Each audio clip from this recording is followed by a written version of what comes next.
Hello and welcome to Nationwide on the network service of the NTA. I am Norlene Ebel Ame.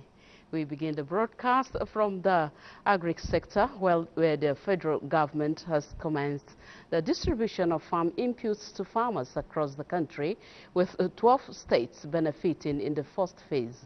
Achigili Magaji reports that 280 farmers cutting across cooperative societies, women and youth groups, as well as persons living with disabilities are benefiting in Nasarawa State.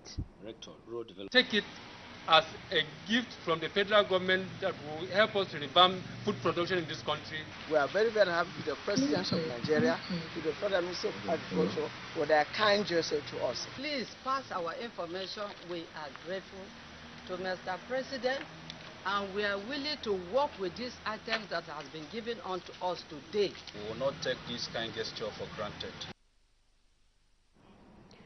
From Gombe, Abbas Maikano says 20 cooperative groups in the state have benefited from the federal government's free agro-inputs distribution program.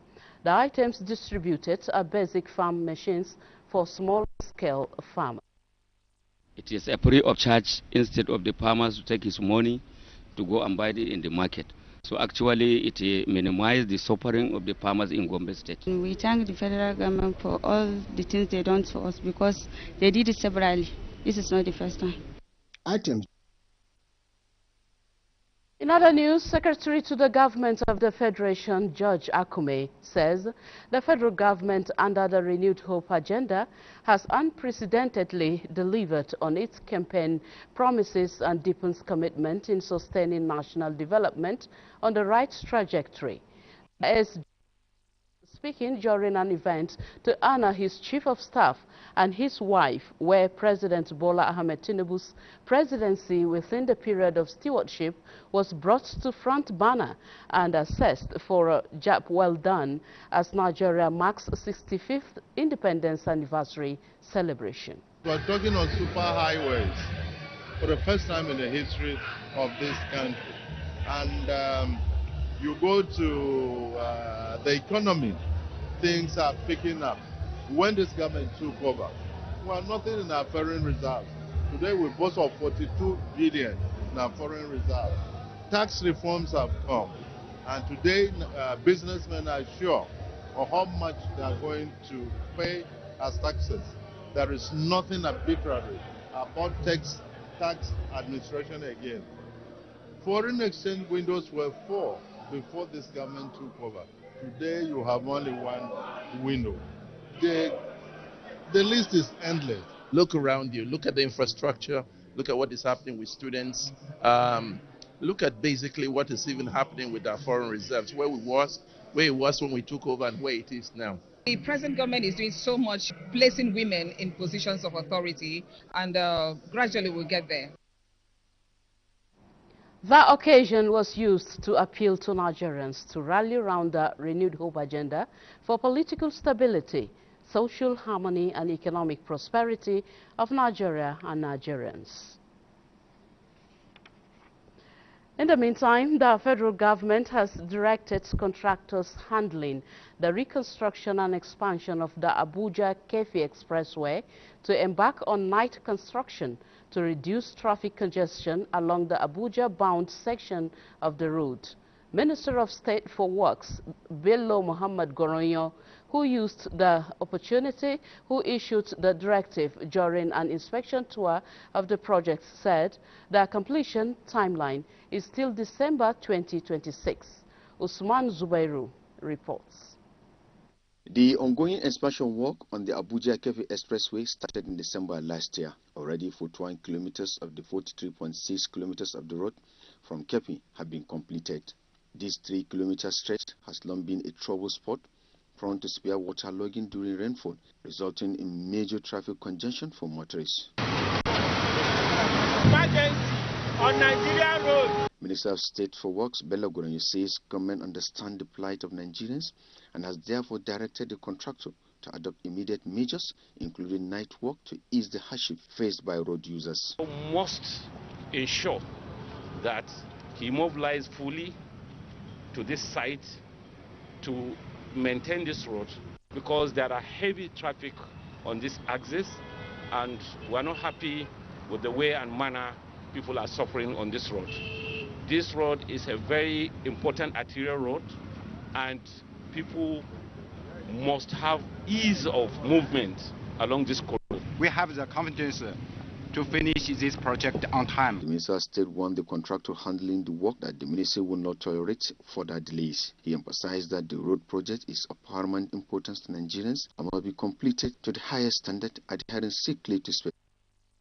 In Abuja, Usman Zubairu, NTA News.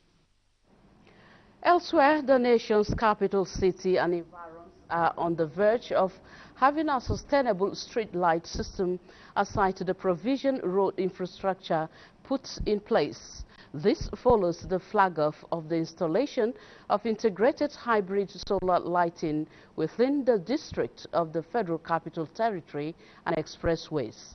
Onoze Yakubu reports that the initiative is under the Light Up Abuja project.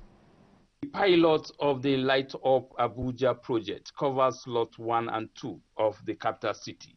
This is in a bid to ensure better illumination of the streets at night, thereby improving the security situation of the city. The benefiting districts under Lot 1 include Maitama, Central Area, Wuse, Asokoro, and Airport Expressway, while Lot 2 comprises Katankwe and Extension, Jabi, Gariki, Gudu, and Mabushi areas.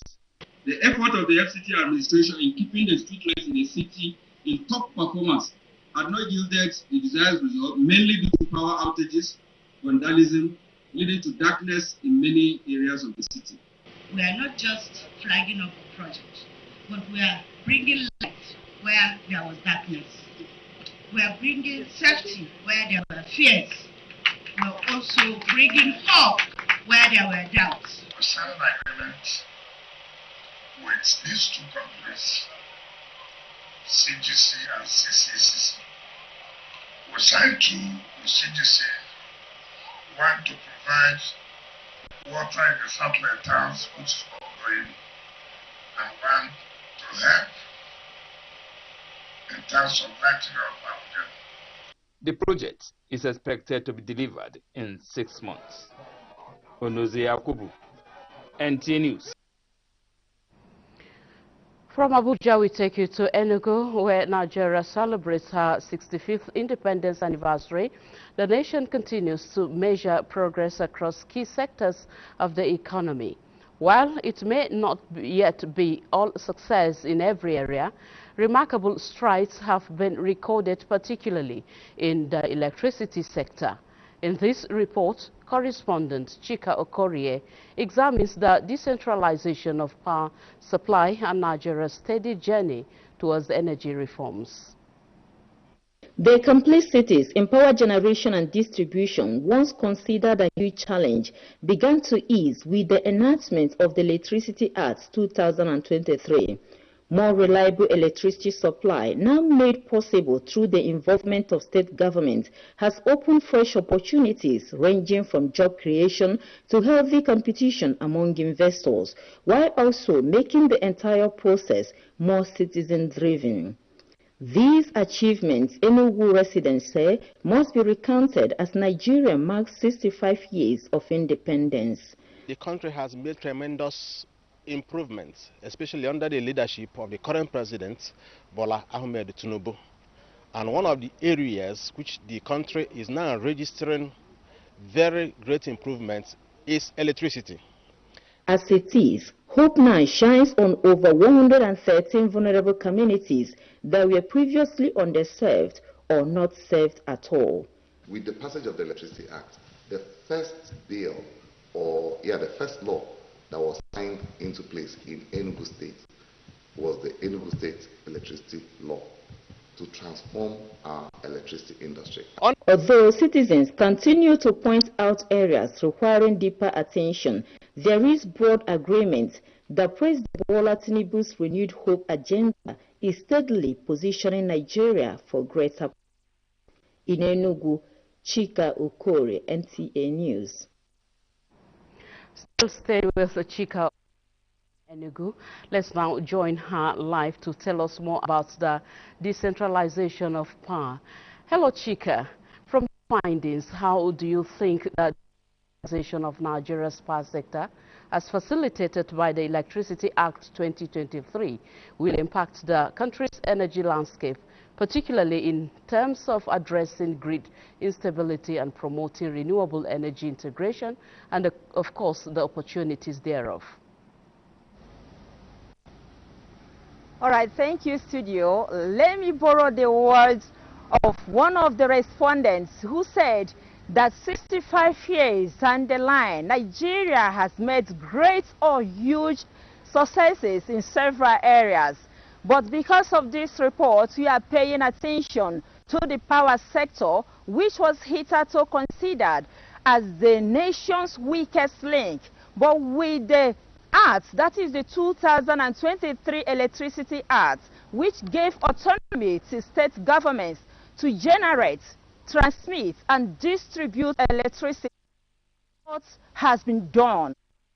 Many states are enjoying this, and coming to Enugu in particular, which is the force that has taken full control of electricity generation, transmission, and distribution. The state government is doing very, very well. Like you heard in that report, where the Enugu Electricity Regulatory Commission, chaired by Chijioke Okonkwo, said yes, that the state is actually exploring and harnessing its energy potentials and focusing on solar, which is a renewable energy. Like right now in the state, you see most places gets light more than 20 hours per day. And to make this more feasible, like many communities which before now lacked access to electricity are having access. And in 2026, the state hopes to provide electricity to every community in Enugu, providing electricity that will be very, very affordable, stable, and reliable to both commercial centers, homes, and other places. I want to tell you that right now, like in August this year, the state government made a bold statement by not only providing the people with reliable source of electricity, but the electricity tariff was actually slashed from 209 naira to 160 naira per kilowatt. What a commendable effort. And while interacting with the Commission, we were meant to know that this Electricity Act, which was actually passed into law in 2023, made the state to actually be creating a lot of jobs for people. Because right now, so many artisans are into the Commission is training them to empower them to contribute in this regard. Investors are entering into Enugu State because of stable power supply, and there is a lot of competition in this sector.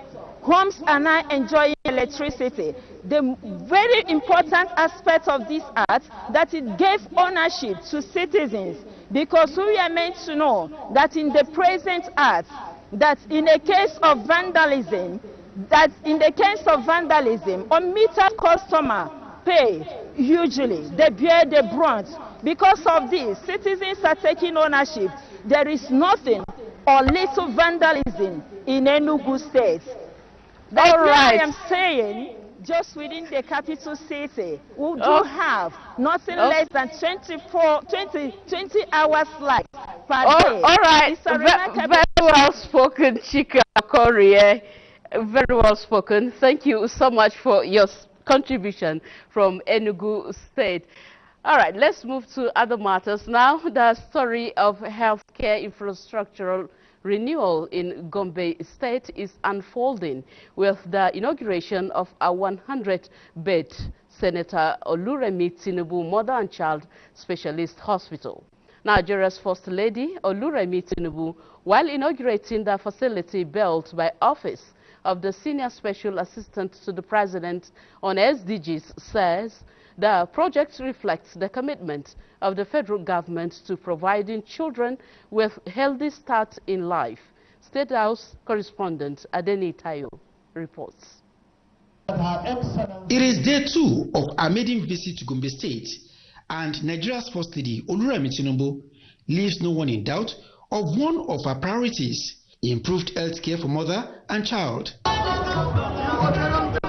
The inauguration of this 100-bed facility, built by Office of the Senior Special Assistant to the President on Sustainable Development Goals and named after her, is not just a fitting climax to her visit, but another marker in the continuing effort of the Bola Tinubu administration to achieve the Sustainable Development Goals. The commissioning of this hospital is not just the unveiling of a building. It is the opening of doors to life, to hope, and to a healthier future for our mothers and our children. Healthcare, especially maternal and child health, is at the heart of the Renewed Hope agenda of His Excellency President Bola Ahmed Tinubu, GCFR, which seeks to ensure that every Nigerian child has a healthy start in life and that no mother dies while birthing life. It is my belief facility provide quality health care services, reduce maternal and infant mortality, and bring relief to families in Gombe State and beyond. This project is being commissioned under the New Hope agenda of Mr. President Bola Ahmed Tinubu, GCFR, a vision grounded in social inclusion, equity, and strategic acceleration of national development outcomes across Nigeria. The healthcare infrastructural renewal story gets better with the inauguration of another project, this time Gombe State College of Nursing Sciences, built by the state government. She applauded the state government for its focus on the health sector, noting that such synergy between the federal government and the subnationals will yield better dividends for the people. From Gombe, in Gombe State, NTA News. In a related development, the Renewed Hope Initiative, RHI, of Nigeria's First Lady, Senator Oluremi Tinubu, has launched its Flow with Confidence program in states. Hassana Abubakar Koko reports from Birnin Kebbi that the program targets 370,000 schoolgirls with a one-year supply of disposable sanitary pads to encourage school attendance during their menstrual cycle. Of Our Excellency, to make sure that our out-of-school girls are returned to school. We thank her most sincerely for this particular initiative. In Lagos, the initiative empowered schoolgirls with disposable sanitary pads to help them manage their menstrual health with dignity. Joken Abapoya, who monitored the launch in Lagos, reports that each beneficiary is expected to receive a one-year supply. To the executive chairman of local government areas, it is crucial that you take ownership of this intervention and ensure these supplies get directly to deserving girls in our rural communities. In Ekiti State, Tayo also reports that more than 10,000 secondary students have been empowered by the wife of the president, Senator Oluremi Tinubu, in Ado Ekiti.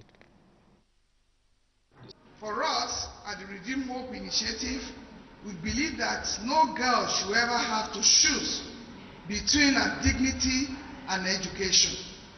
The success of Flow with Confidence program depends on all of us. Still talking health in what is being described as a life-changing humanitarian gesture, the Jigawa State government, in collaboration with the World Assembly of Muslim Youth, WAMI, has carried out more than 200 major surgeries at Birnin Kudu General Hospital. The landmark exercise, which coincides with Nigeria's 65th independence anniversary, is the first of its kind by WAMI in the country. Muhammad Musa Skira reports. The governor explained that the surgical mission is the result of his official visit to WAMI's headquarters in Saudi Arabia last year, where discussions were held on expanding humanitarian cooperation. So far, over 2 billion naira has been expended on the exercise, which has brought relief to hundreds of indigent patients who had long been waiting for such interventions. Governor Namadi noted that the partnership will not end with surgery alone, but will extend to a broader humanitarian services for the people of Jigawa. For many of the beneficiaries in Birnin Kudu, the intervention is not just medical relief, but a new lease of life, symbolizing hope at a time the nation marks its independence. This is a major general operation that EBAWOME has ever taken place in Nigeria. And today, they are successfully has operated over 218 patients. Some of them are very, very critical situations that we would even find it difficult to do it in this country. Meanwhile, the governor also inspected ongoing developmental projects in the state capital Dutse, including township road construction, a newly built all-inclusive skill acquisition center, CNG conversion center, and a fabrication hub, all designed to empower youth and boost the state's economy. From Dutse, Muhammad Musa Askira, NTA News. In the meantime, the Ministry of Special Duties and Intergovernmental Affairs says it has verified and certified 110 zonal intervention and constituency projects across the 6 geopolitical zones within the third quarter of 2025. Kenneth Nanim reports that school renovations, borehole installations, agricultural empowerment, medical outreach, and street lighting are part of the project. This is an open forum for stakeholders and other citizens' engagement with the Ministry of Special Duties and Intergovernmental Affairs.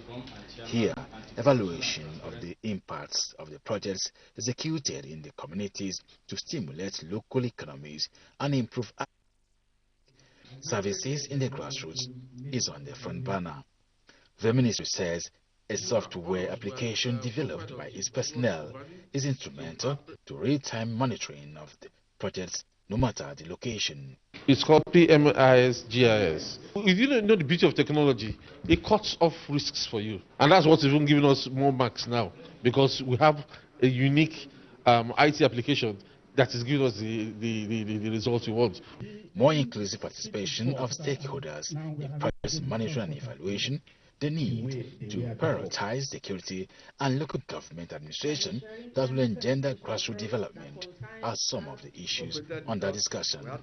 Let us take advantages of this financial local government autonomy to strengthen this department, so that when something happens, the ministry will say they have done their own part. In Abaji area, we are currently experiencing illegal mining activities along our boundary with Niger State. Our community in these areas are gradually being displaced. We would like Your Excellency to use your good office to urgently intervene on the matter. The session also agreed keeping a tab on government projects, especially in rural communities, is everyone's business, and that will guarantee effective that will foster intergovernmental synergy that enhances effective service delivery. Kenneth Nanim, NTA News. More news on Nationwide with Hingino John Adams in our Lagos studios. Hello Hingino, over to you. Thank you, Norlene, and welcome to Lagos. One of the main frames of Nigeria's socio-economic development is sustaining the organic process of national integration, a journey all and sundry must be willing to take together. In this process, the mutual celebration of our diversity can be firmly rooted, invariably leading to the integration of divides for generations. These were the views of public analysts while speaking on the bond in the nation despite ethnic differences. Lanre Gbedei has details. Immediately after independence, there was a shared belief in the nationhood of Nigeria amongst different ethnic groups. Nigerians recognized their differences but celebrated the unique diversity of cultures. To cement this bond of coexistence, the federal government in the 70s took some steps, such as the creation of National Youth Service Corps and Unity Schools. The 1979 Constitution was enacted, and the iconic part of that Constitution is the federal character principle, which states that every Nigerian has equal representation every facet of public life.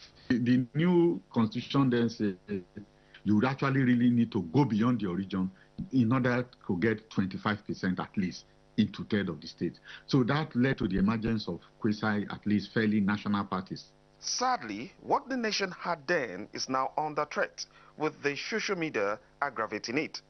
Self-serving narratives along ethnic fault lines fill political spaces and debates today. I think it's the biggest divide, actually, especially on the tribal and religious axis. And social media just amplifies it. People make use of social media and they gain and they learn more from it.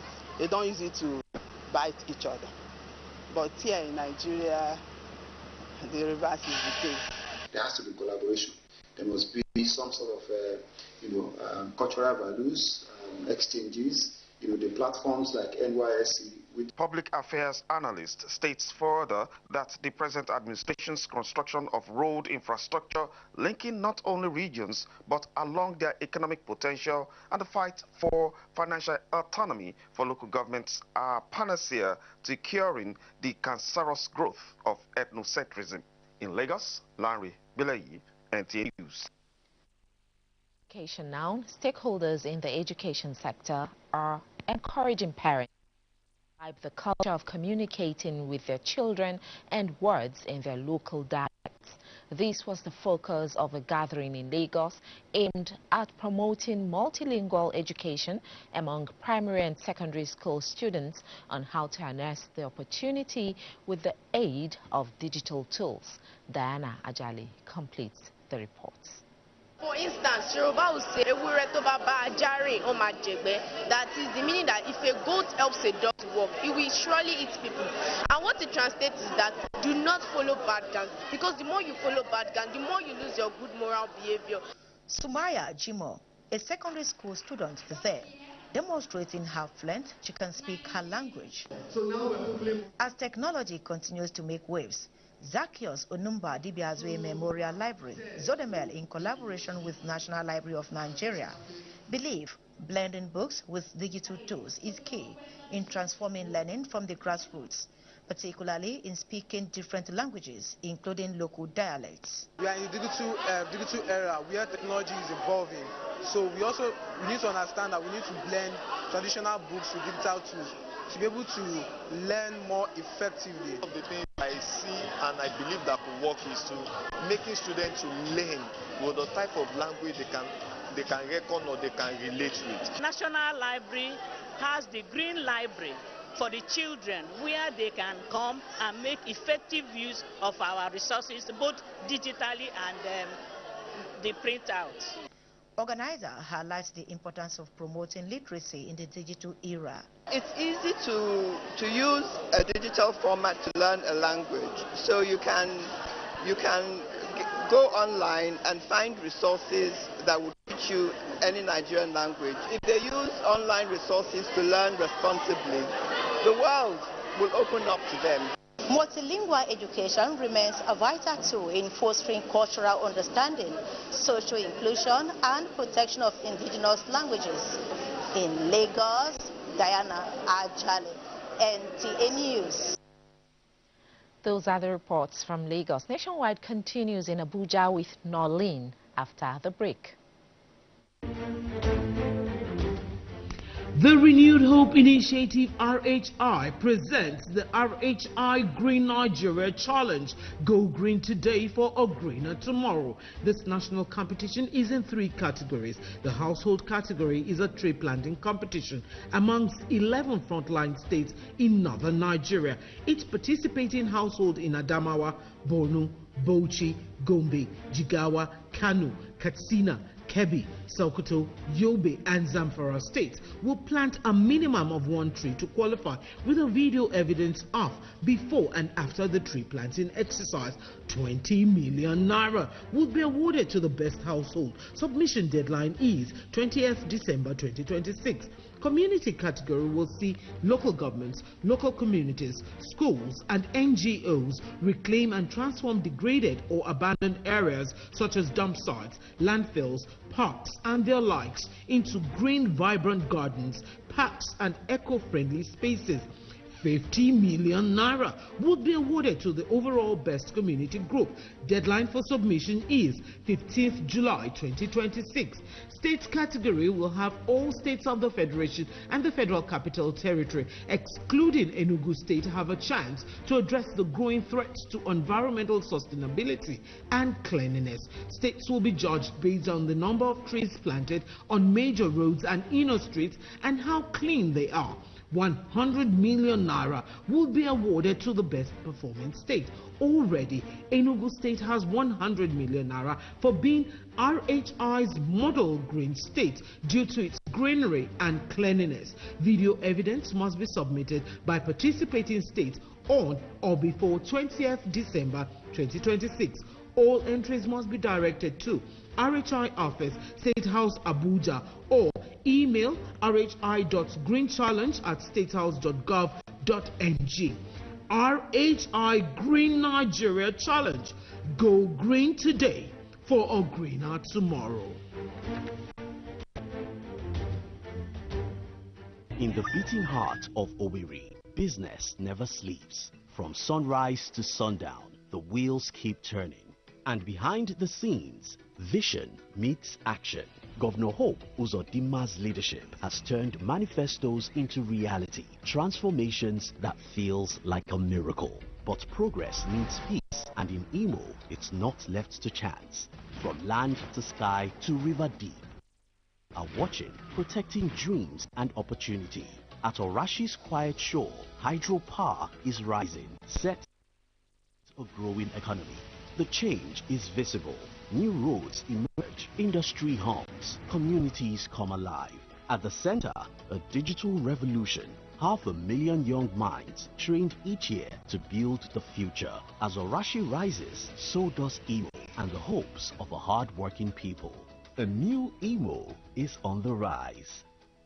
Have you been aspiring to be a student of the prestigious Ahmadu Bello University Zaria to no avail? Worry no more, as you can gain entry through NTA Television College Jos, an affiliate of the renowned Ahmadu Bello University Zaria, where eligible candidates with a JAMB admissible scores of not less than 180 and 100 scores, and with 5 credits O-level in social sciences, including English and mathematics, can turn their passion in broadcasting to profession by applying in mass communication and MBTE approved innovation diploma courses in film and television production, broadcast journalism and television engineering respectively. The college, as a training herb with a pedigree of professionalism in the media space, also offers specialized courses in other related fields. For more information, visit our website at www.ntatvc.edu.ng or contact 08033 834-343 and 08069-809-897.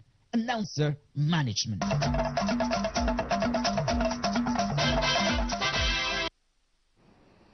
Welcome back to Abuja on Nationwide. The Nigeria Customs Service has handed over a large consignment of illicit drugs worth millions of naira to the National Drug Law Enforcement Agency.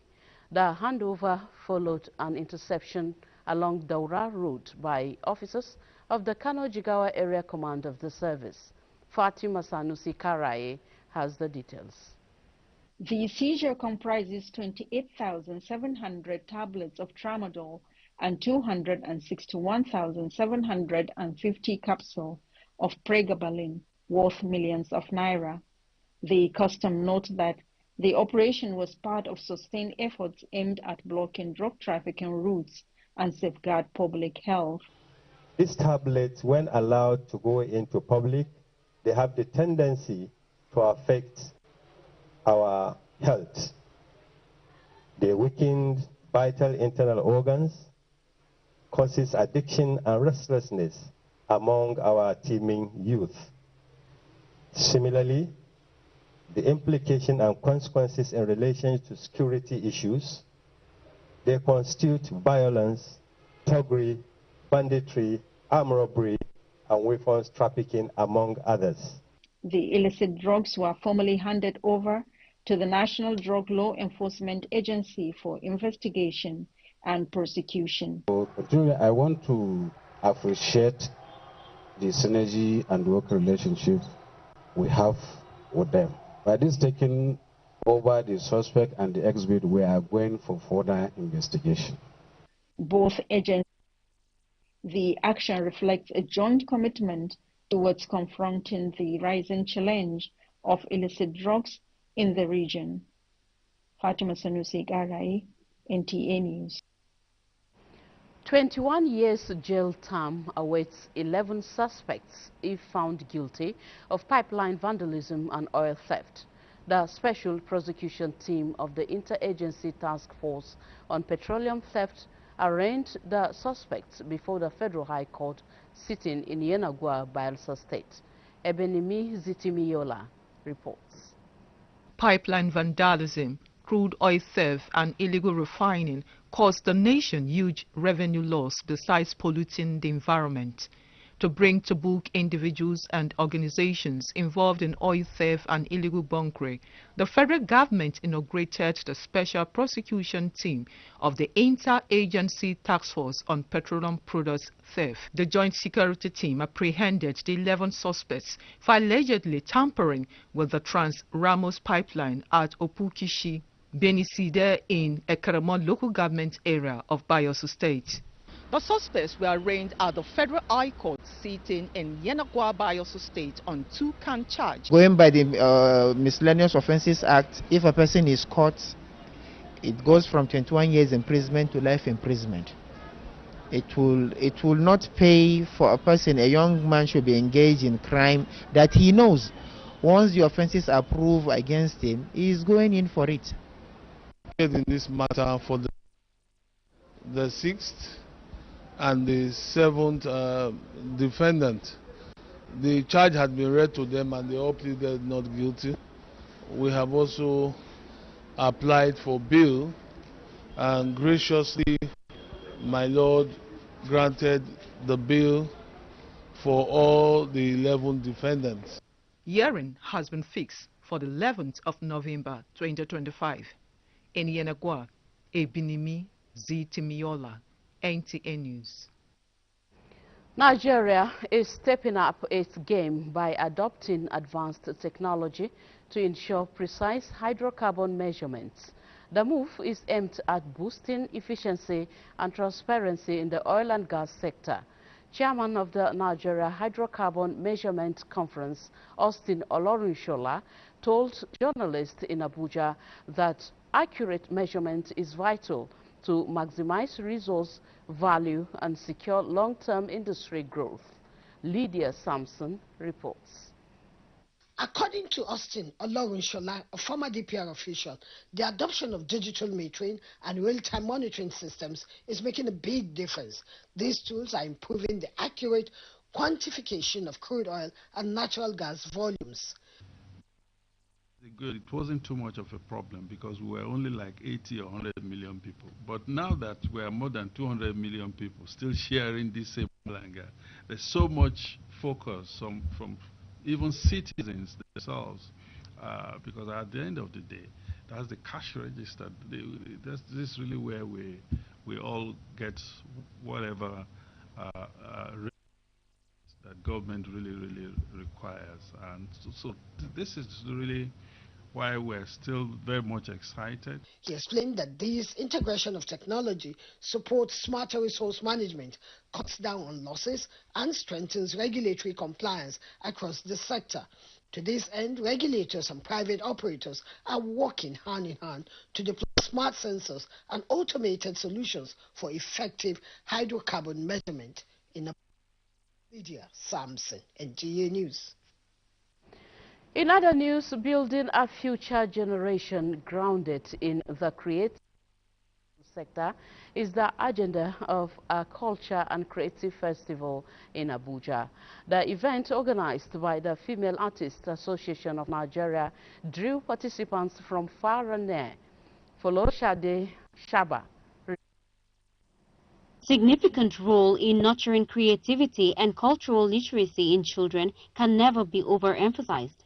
It is that the Female Artists Association of Nigeria organized a 3-day event for children to showcase their talents and to select a team of students in Washington, D.C. in 2026.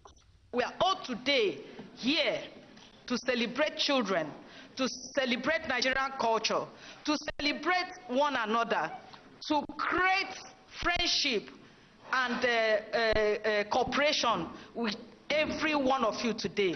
Whatever you choose to pursue in this world, whether it's art, science, or any field, believe in yourself. Believe in the possibility that you can make it. This festival is part of our initiative to take and nurture our young ones, and I believe we gather here, let us remember that every painting, every dance, every song, and every story told by children is more than just art. The event is more than a contest. It is a platform for expression, empowerment and inspiration, where dreams can be realized.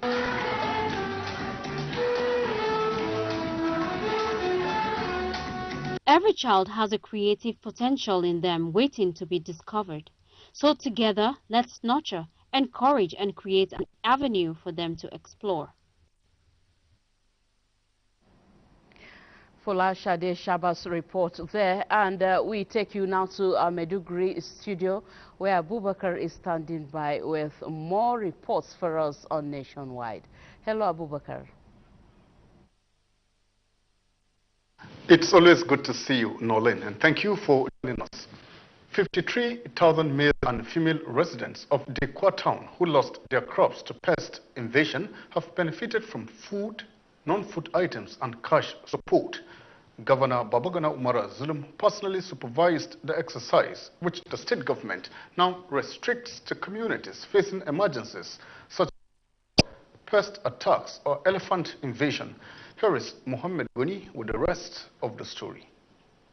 With peace returning to most parts of the state, displaced persons have resumed farming and other livelihood activities as government has limited humanitarian distribution hit by emergencies like plague, pest infestation and elephant invasion. Under the intervention, each of the 18,000 male heads of households received a 25 kg bag each of rice and sorghum, while 35,000 women each got a fabric and 10,000 naira, a development they all appreciate. Governor Zulum urged citizens to obtain their permanent voter cards to enable them elect leaders of their choice. This morning we are here in Dikwa to provide immediate palliatives to the people of this community because of drought that has happened last year. The farmlands of this community were affected by insects, killer birds, amongst others, and so people have lost, a quantum of their palm output. While in Dikwa, the governor paid a courtesy visit to the Shehu of Dikwa, Ibrahim Ibn Umar Ibrahim El Kanemi, where he explained the purpose of his visit, commended residents for returning to farming activities, and encouraged parents to continue sending their children to school, just as he appealed to the royal father to intensify sensitization on voters' registration to obtain their PVCs. The Shehu appreciated the governor for his continued support, timely interventions, and developmental projects, him of his people's unwavering support for government's programs. Chairman of the local government area, Rawa Ganamodu, noted that Governor Zulum had visited the area 4 times this year, describing it as proof of his commitment to improving the lives of his people. In the headquarters of the local government, Mohammed Goni, NTA News. Away from that now to tell you that the International Committee of the Red Cross, ICRC, is deepening its engagement with the media by training analysts on the intersection of Islamic and international humanitarian laws. At a capacity building session in Maiduguri, the organization emphasized the role of responsible journalism in promoting peace and protecting civilians in conflict-affected communities. Salisu Aminu completes the report. Aimed at deepening journalists' understanding of the connection between Islamic law and international humanitarian law, the training was designed to equip media professionals with the tools for conflict-sensitive and responsible reporting. Speakers emphasized the crucial role of media in raising awareness, promoting neutrality, and advancing humanitarian values, particularly in communities affected by conflict and insecurity. Speakers emphasized the critical role of media in raising awareness, promoting neutrality, and advancing humanitarian values, particularly in communities affected by conflict and insecurity. In publishing and broadcasting content related to the severe consequences of conflict, especially on civilians, as well as our work and the broader humanitarian situation. In sum, through today's sessions, we hope to equip you with deeper insight that will strengthen your coverage of humanitarian issues. Most of these conflicts are non-international armed conflicts and involve non-state armed groups also that they use Islamic law as their source of reference. And this is important for us to speak with all parties to the conflict, to engage and have dialogue. They also highlighted the importance of applying international humanitarian law within the cultural and religious context of affected societies, noting that integrating it with Islamic legal traditions provides a stronger and more culturally relevant framework for humanitarian protection in Muslim communities. Participants commended the ICRC for the timely initiative, pledging to apply the knowledge in their daily reportage. In Maiduguri, Salisu Aminu, NTA News. This is nationwide under Nigerian Television Authority. Nolin in Abuja will be back with more reports for us, but that will be right after this break.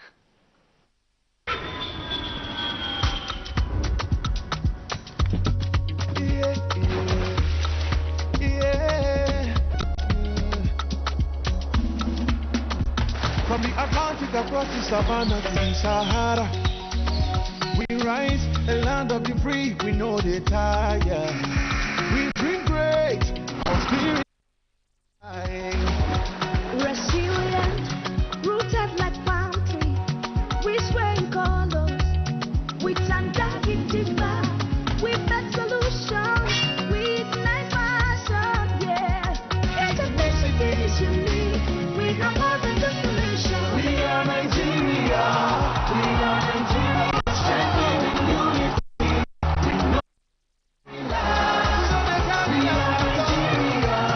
We are Nigeria, together live the dream of a land with great destiny.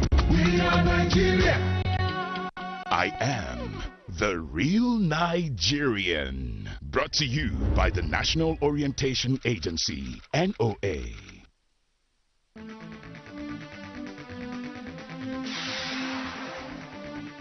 Consolidating efforts on non-oil export to boost foreign exchange and reduce dependence on oil and gas. That is our focus on the next edition of the NTA Tuesday Live. The conversation will look at strategies lashing on non-oil export to stabilize exchange rates and fast-track the economy. NTA Tuesday Live with leading professionals of diverse backgrounds on the economy.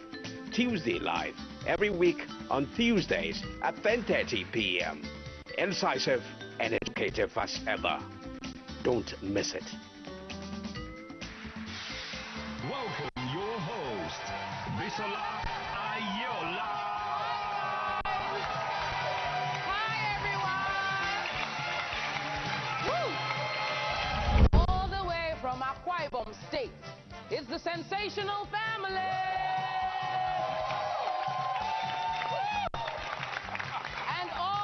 From Benue State, it's the TWC family. My name is Christiana. I'm a fashion designer. My name is Christiana. I'm a fashion designer. Hey! You are into catering. You are into another thing. I sing.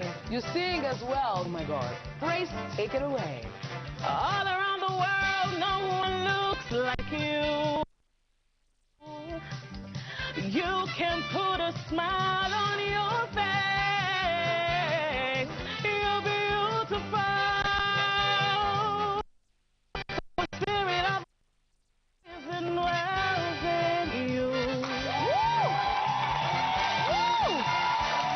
Mention a common response if your situationship should ask you, what are we? We're just friends.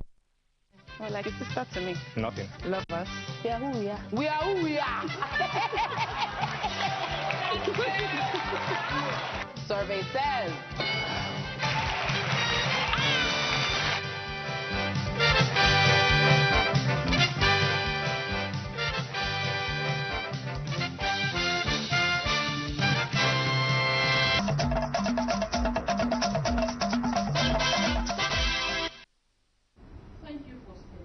Nationwide.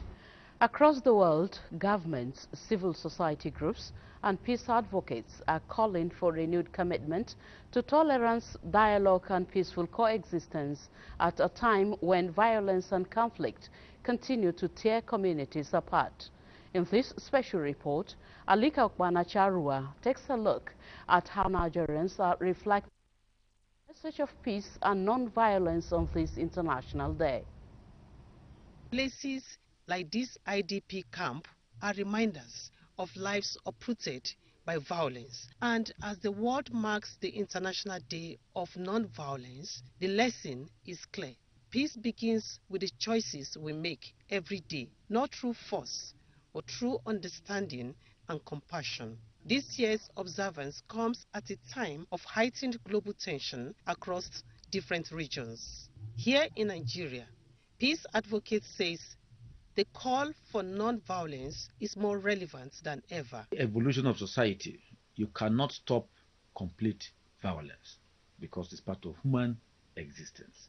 But we can reduce it to barest minimum. I think if we strengthen our institutions, particularly law enforcement institutions, the security and intelligence agencies, and the governance structure all along, they are likely to reduce violence.